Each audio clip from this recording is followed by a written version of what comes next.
ಮಜಾ ಜಗಳ ಜಗಳ. ಅಪ್ಪ ಹೊಟ್ಟೆ ಹಸಿತೈತೆ, ಬೇಗ ಬಾ ಅಪ್ಪ. ಅಪ್ಪ ನಂಗೂ ಹೊಟ್ಟೆ ಹಸಿತೈತೆ, ಬೇಗ ಬಾ ಅಪ್ಪ. ಹೊಟ್ಟೆ ಹಸದ ಮಕ್ಳ ಹೌದಪ್ಪ. ನೋಡ್ರಿ ಆ ದೇಶದ ಹತ್ರ ಎಲ್ಲ ಕೂತ್ಕೊಳ್ರಿ, ಅಪ್ಪ ಬೇಗ ಬಂದ್ಬಿಡ್ತೀನಿ. ನೋಡ್ರಿ ನೋಡ್ರಿ ನೋಡ್ರಿ. ಸರಿ ಅಪ್ಪ. ಏ ಶಿವ ಬಾರೋ. ಮಕ್ಳ ಓದ್ಕೊಂತಿದ್ದೀರಾ? ಓದ್ಕೊಳ್ಳಿ ಓದ್ಕೊಳ್ಳಿ. ಹೊಟ್ಟೆ ಹಸ್ತೈತಾ? ತಗೋ. ಅಪ್ಪ ಕೈ ಯಾಕಪ್ಪ ವಾಸನೆ ಬರ್ತೈತೆ? ನನಗ್ ಕೊಡು. ಅಯ್ಯ ಮಗ, ನಮ್ ಕೈಯಾರ ಹಂಗೆಲ್ಲ ತಿನ್ಬಾರ್ದು ಮಗ. ಅಪ್ಪ ನಮ್ಮ ಅಪ್ಪನ ಯಾವಾಗ್ಲೋ ಒಂದ್ಸರಿ ನೋಡ್ತೀನಿ. ನೀನು ನಮ್ಮ ಅಪ್ಪನೇ ತಾನೇ, ತಿನ್ಸಪ್ಪ. ಯಾಕೆ ನಾನ್ ನಿನ್ ಕೈಯಲ್ಲಿ ತಿನ್ಬಾರ್ದಾ? ಅದಕ್ಕೆ ಮಗ ಹೇಳೋದು, ಮಕ್ಕಳು ದೇವ್ರ ಸಮಾನ ಅಂತ.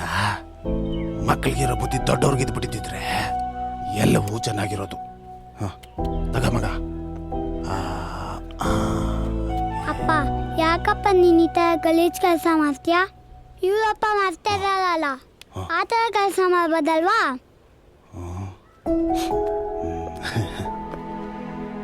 ಮಗ, ಜೀವನದಾಗ ಚೆನ್ನಾಗಿ ಓದಿಲ್ಲ ಅಂತಂದ್ರೆ ನಂತರ ಗಲೀಜ್ ಕೆಲಸನೇ ಮಾಡ್ಬೇಕಾಗತ್ತೆ. ಚೆನ್ನಾಗಿ ಓದ್ದು ಅನ್ಕೋ, ನೀನು ಅವ್ರಪ್ಪನ ತರ ದೊಡ್ಡ ದೊಡ್ಡ ಆಫೀಸರ್ ಆಗ್ಬೋದು, ದೊಡ್ಡ ದೊಡ್ಡ ಕೆಲಸಗಳು ಮಾಡ್ಬೋದು. ಅದಕ್ಕೆ ಜೀವನದಾಗ ಚೆನ್ನಾಗಿ ಓದ್ಬೇಕು. ಓದ್ತೀರಾ? ಓದ್ತೀವಿ. ಹಂಗೆ